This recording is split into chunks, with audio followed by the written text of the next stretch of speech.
Welcome to this Yellow Farmhouse, a podcast by me, Dayna Dyer, a knitting designer and cozy living blogger from an 1834 farmhouse in Illinois. I'm a mom of 3 girls and a cinnamon roll enthusiast with a case of the cozies.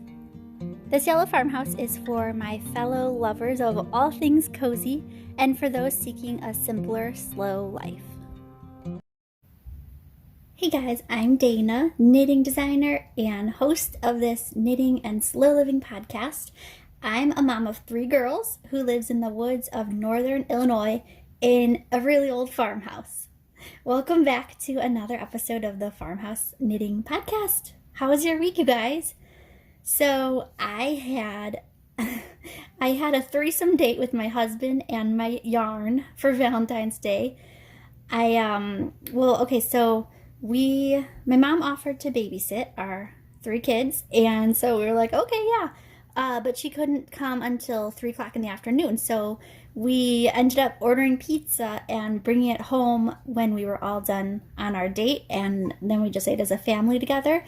So our date was actually going to Menards, which was really exciting, and we were actually picking out wood for my yarn hutch so that I could finish up my yarn hutch makeover video, which if you haven't seen is linked down below. But anyway, that was our really romantic Valentine's Day date. And yes, I've brought my knitting actually to a lot of dates, including ones where we've actually eaten in a restaurant, because I feel like it's not weird. I'm sure a lot of people think it's weird, but especially the time that you're waiting, like after you order your food, and I especially think it's less rude than just sitting there on your phone. And I actually have had a waitress thank us one time, thank you guys for not being so just on your phone and not paying attention, because she's like, that's a rare thing. Most people that we're helping are completely out of it and not paying attention. Whereas when I'm knitting, I actually listen better and I pay attention better.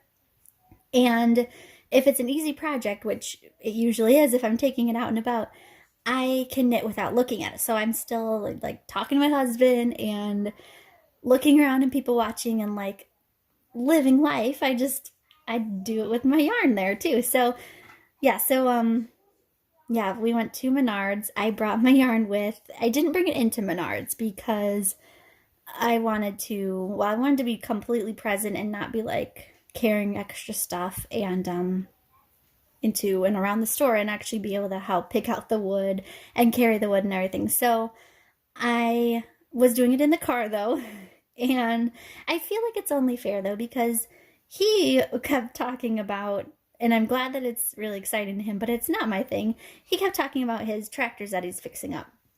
So I feel like it's only fair. He gets to talk about tractors on our date, and I get to bring my knitting and listen to him and talk with him about it too, right?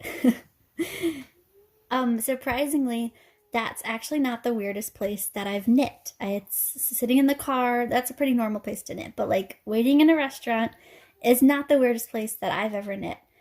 I've knit at a lot of hockey games, the Blackhawks. I've knit at baseball games. I've brought my knitting into stores and walked around with the ball in my purse, and I'm just knitting as I walk around. This was pre-kid, so I didn't have any strollers to push or anything. But yeah, definitely some other places that I've knit, and like I said, if you're bringing an easy project, it's not that big of a deal. It probably looks super weird for other people, but it is what it is. We had fun, and it was nice to just get away for a couple hours and then come back with pizza already made, and we didn't have to make any dinner, but then still get to spend some time with our kiddos. So I hope you guys had a good week and also a good Valentine's Day, whatever it is that you guys did. And I'm excited to move into the second half of February for sure, because it's really cold and I'm kind of over it. Ready for some warmth.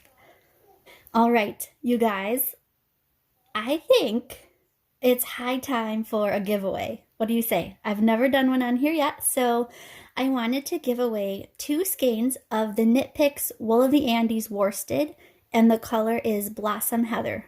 So I love this yarn. I've used this for a lot of projects. it's a really good muted pink. Like, it's not super bright, it's not obnoxious. And I actually love yarn that is kind of like a heather yarn or a tweed yarn, because like I said, it kind of tones it down. And unless you really want like a shocking in your face pink, this is a really, really pretty, just almost like a neutrally pink. I think it's pretty. So, giving away 2 skeins of that. I'm also going to include a copy of my own Cherry Blossom Leg Warmers pattern. I'm also going to include a copy of my own Cherry Blossom Leg Warmers pattern.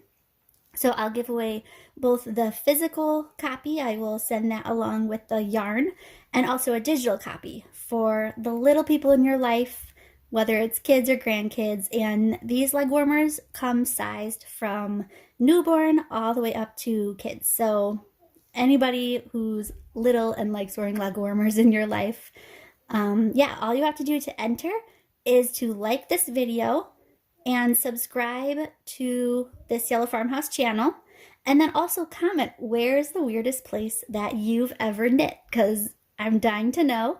I want to know who else, like where I should be out there in the world and looking to see somebody else maybe knitting in public, because I think that's pretty cool. So, like I said, to enter to win the 2 skeins of yarn and the copy of the Cherry Blossom Leg Warmers pattern, you need to like the video, subscribe to the channel, and comment below where the weirdest place you've ever knit was.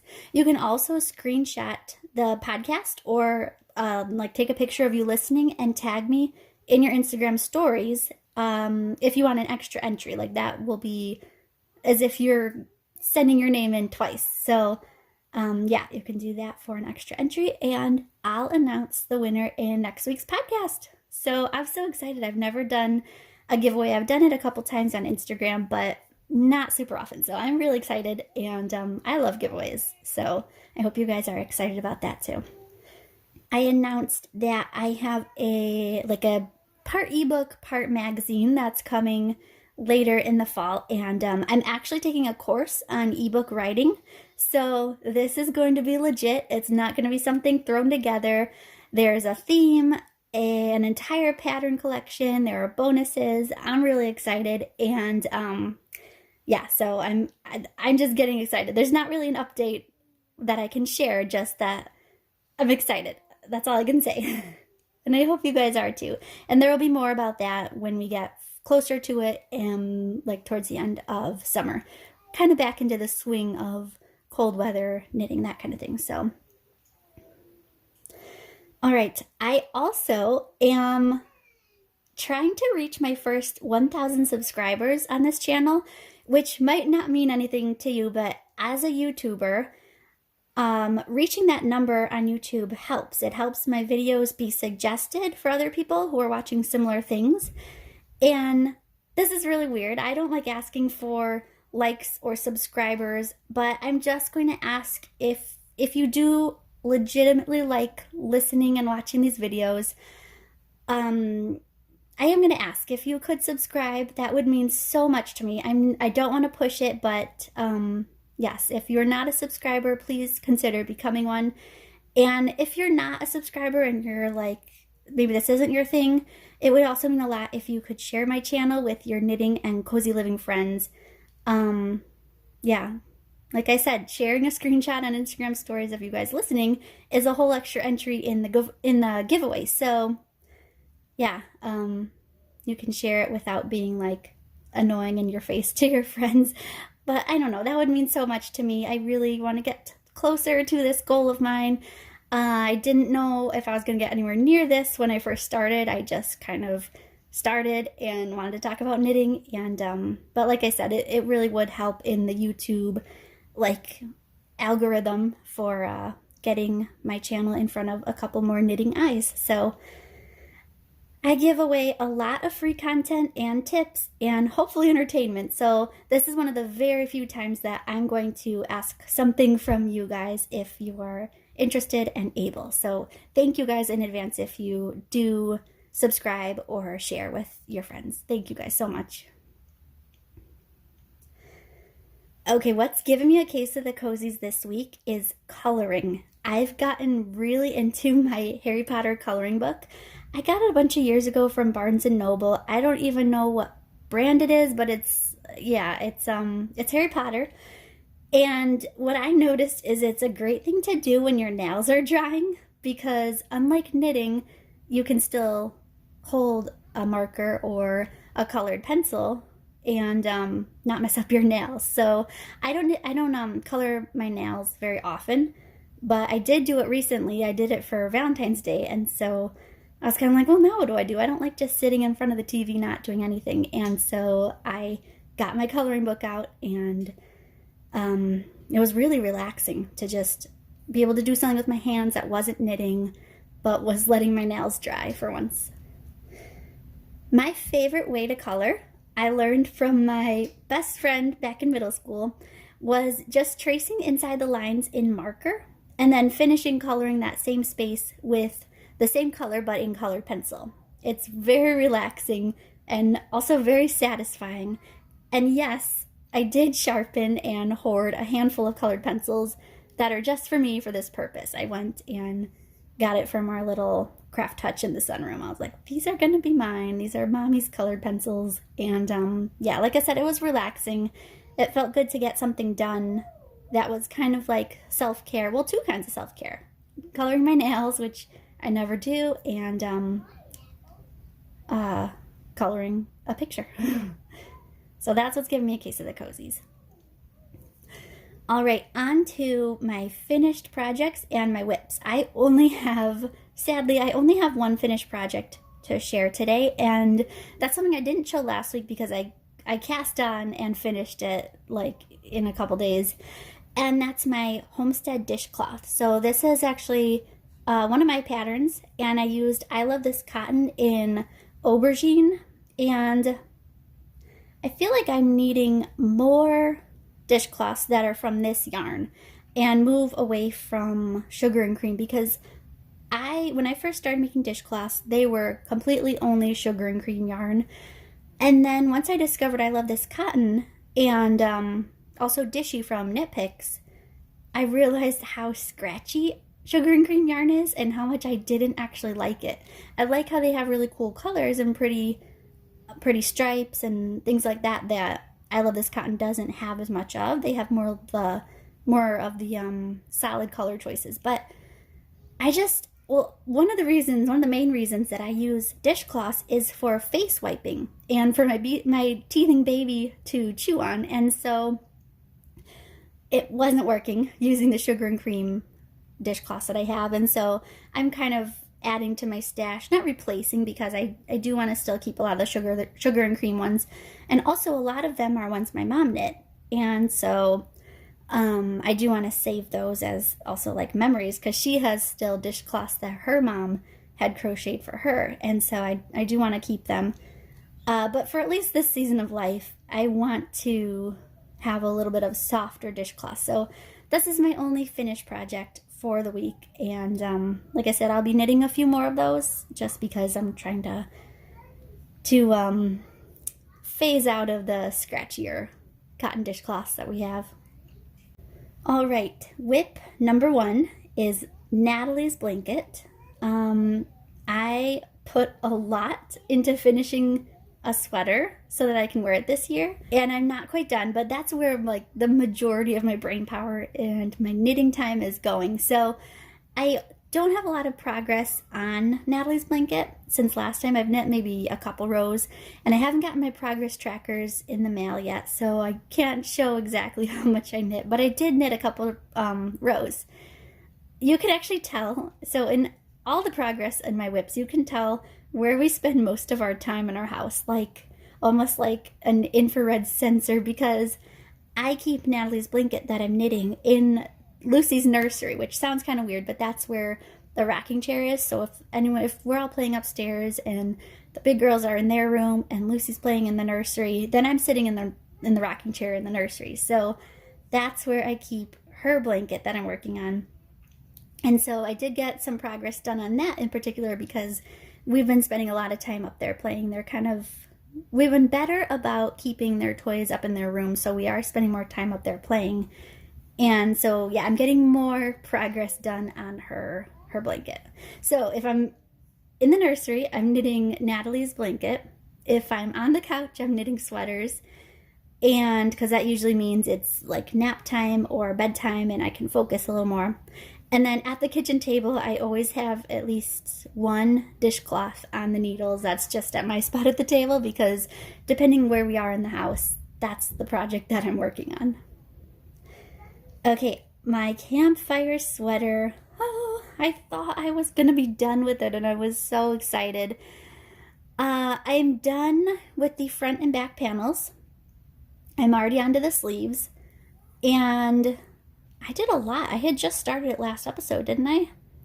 I don't know. So, this is the campfire sweater from Darling Jador, and I used Tough Puff in the color Bark. So, I'm pausing this, sadly, because I had to get more yarn. It's actually on its way, but I like to make my sweaters a little bit longer. I am anti crop top after 3 kids. I don't do crop tops anymore, and actually I don't think I ever did crop tops, if I'm being real. I don't think that was ever like in style when I would have been at the age or the lifestyle of wearing them. I don't know. But I do like to wear my sweaters a little longer, and I like to have my sleeves longer too. So I ended up needing to order a couple more skeins of yarn for that. Hopefully I'll be able to finish it hopefully by next week. That would be awesome because it's just the sleeves and that shouldn't take very long because it's just regular garter stitch knitting, so not so bad. All right, I'm going to move into new things to show off because I am trying to keep this episode semi-shorter and not closer to an hour. So the first new thing that I have that I really want to show off is my nail polish. I used to be a bright color wearer, but since becoming a mom, I feel like I need a neutral that doesn't always show the chips as easily because honestly, I'm not painting my nails every other day or even every other week or even every month, really. So if it's chipping, I don't want it to be super obvious, which when I was in my early 20s, I'd wear like pool colored blue and bright red and orange and stuff like that, but that like draws so much attention to your nails, and if there's chips, it doesn't look as good. So this is a nail polish that I have. I had never heard of them. It came up as a suggestion on Amazon, and I put it in my cart while I thought about it because I wasn't completely sold. And also mostly like, well, why do I need to buy nail polish? I don't ever do my nails. But my husband actually ordered them as a surprise, and they showed up at the door, and I was so excited.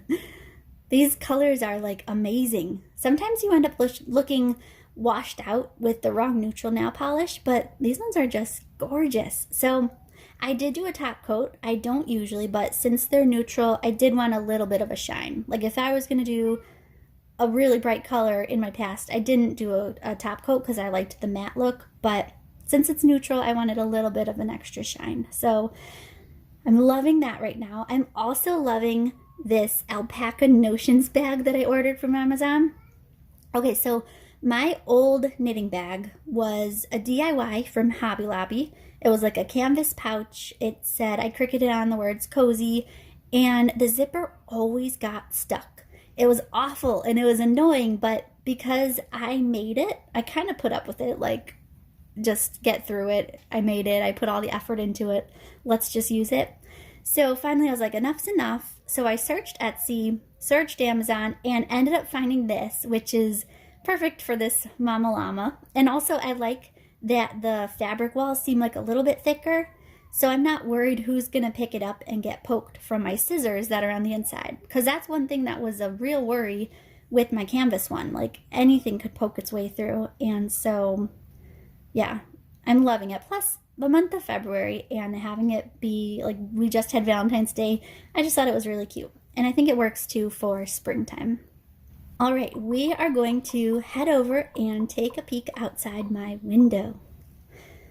So we're at a really cool time of year where we're getting so many more birds at our bird feeder. We do get birds in the winter time, I don't know what they're all called, but we always have for sure gotten cardinals. We recently are getting a lot more blue jays, and so I'm really excited. Besides the fact that it's like negative a million degrees out there, I'm excited for it to warm up so that we can get more colorful birds back to our bird feeder because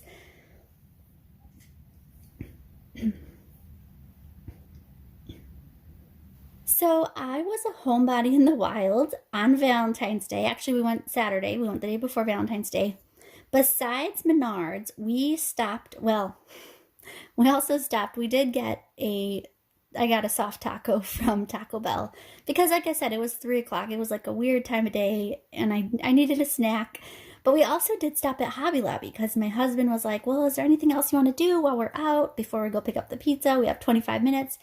And I was like, I really want some yarn for a blanket because I I have yarn, but it's not in like a blanket quantity of yarn. So we went to Hobby Lobby and I left with nothing. Nothing. And I had actually just done like a yarn de-stash, and like I said, that video is in the description box about when I did my yarn hutch makeover. And like I only wanted to get the oh heck yeah yarn, and nothing was jumping out of me at that day. So I felt like actually really proud of myself for not just settling and being like, oh well, I didn't find the oh heck yeah yarn, and but I don't want to leave empty handed. So I'm really proud of myself that I didn't just buy yarn just to buy yarn.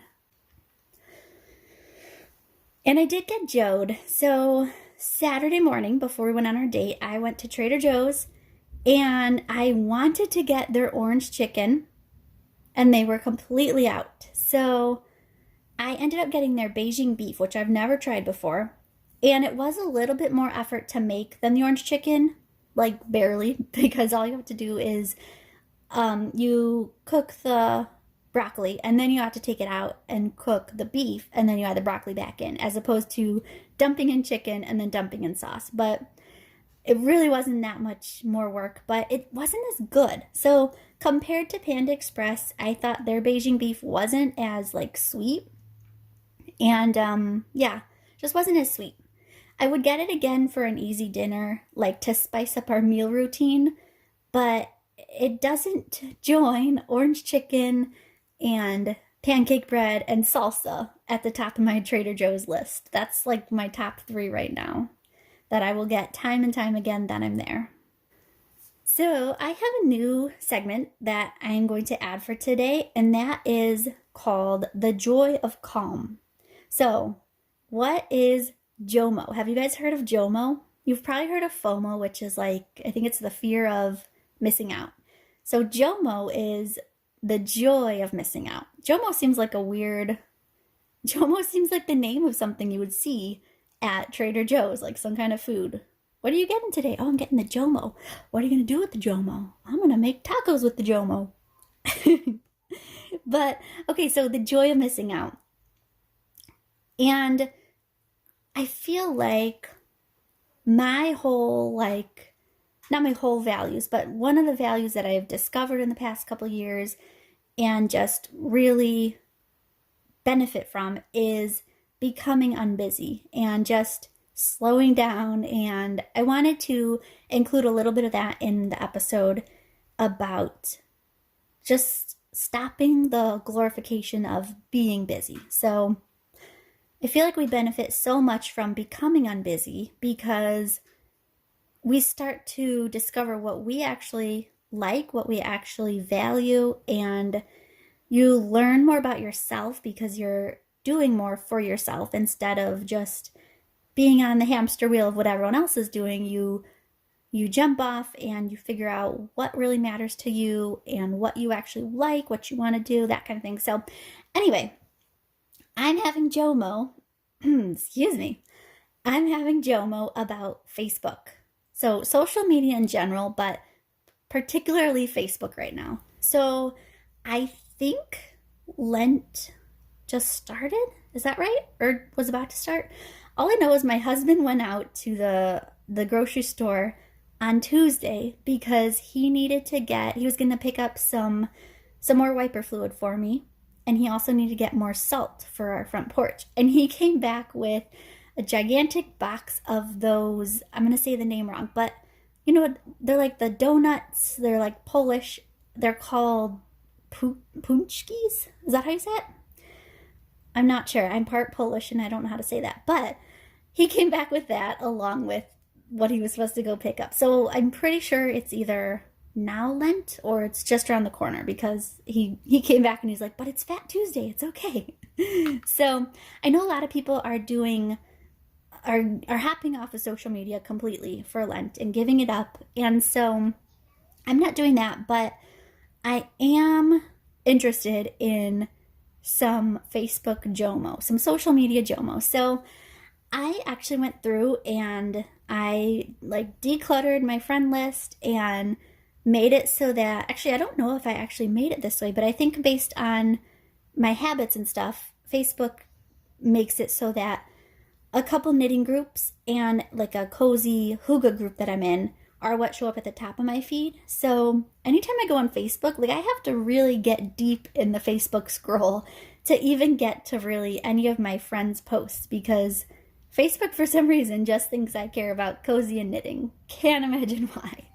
So yeah, I end up seeing a lot of knitting questions or just cozy inspiration pictures instead of all the negative posts that we all know are out there. So I've actually decluttered all of my social media channels, and I thought I would do a real quick rundown of how that went if you're also interested in experiencing some of this JOMO of social media.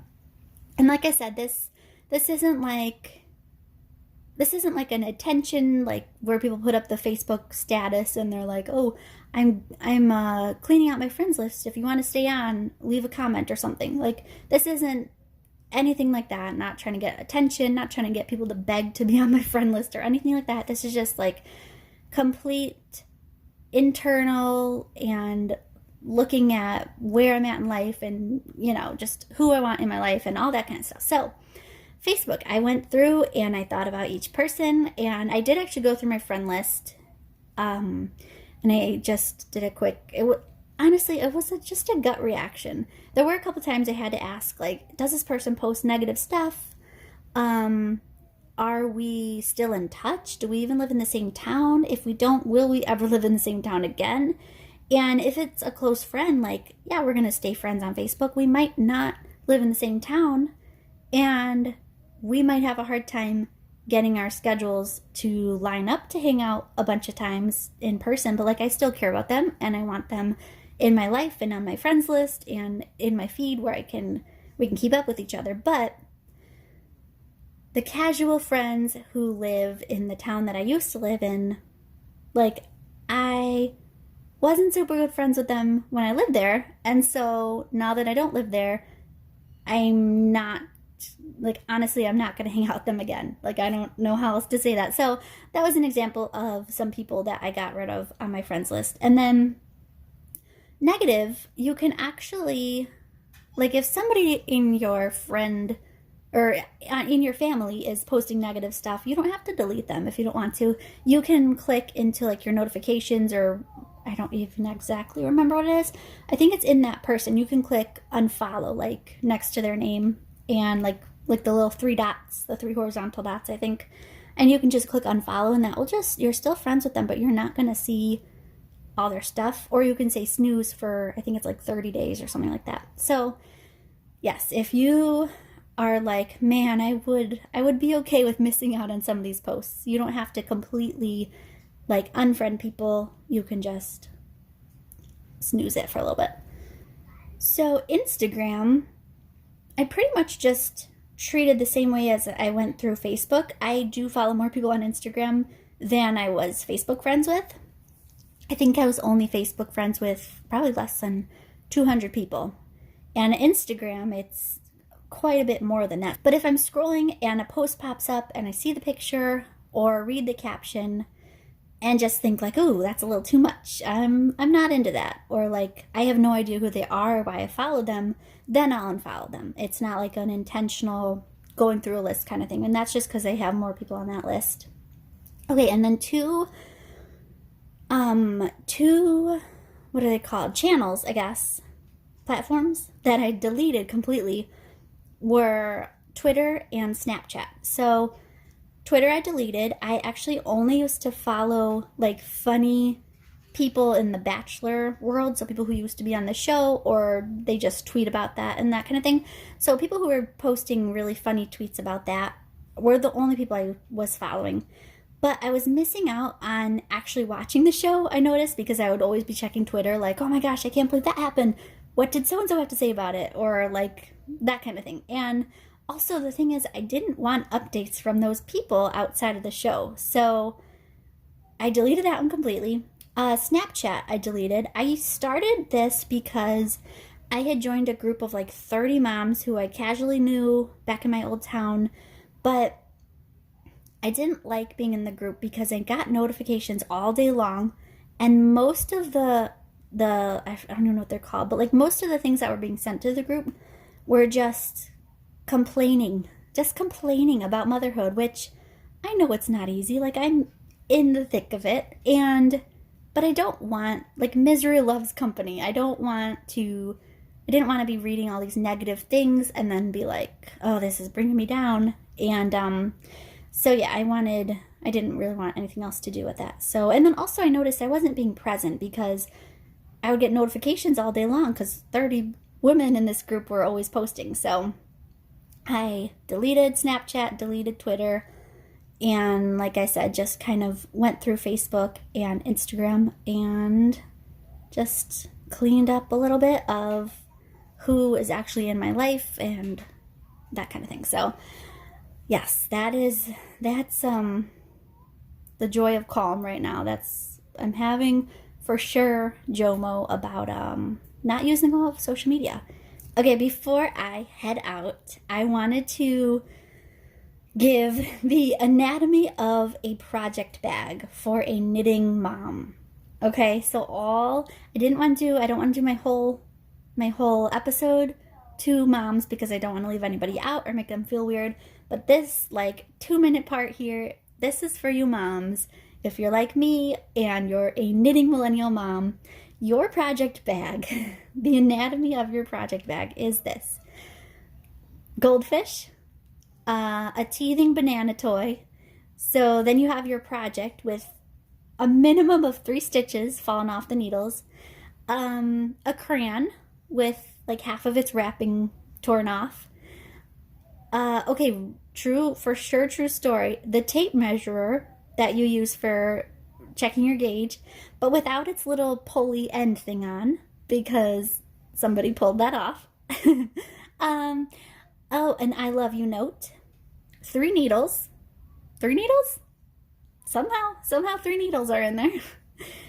And, what else? Oh, a burp cloth. For sure. That probably has been used. Head to the Facebook group Knitting Millennial Moms if this sounds like you, or if you'd see a mom digging through a bag that sounds like this at the library, and run over and ask her for a play date, because this is a community for other like-minded and the same stage of life knitting moms. So that's all I have for you guys today. Thank you guys for joining, and I'll see you next episode with lots more cozy from the farmhouse. And a reminder to enter that giveaway. And until next week, stay cozy.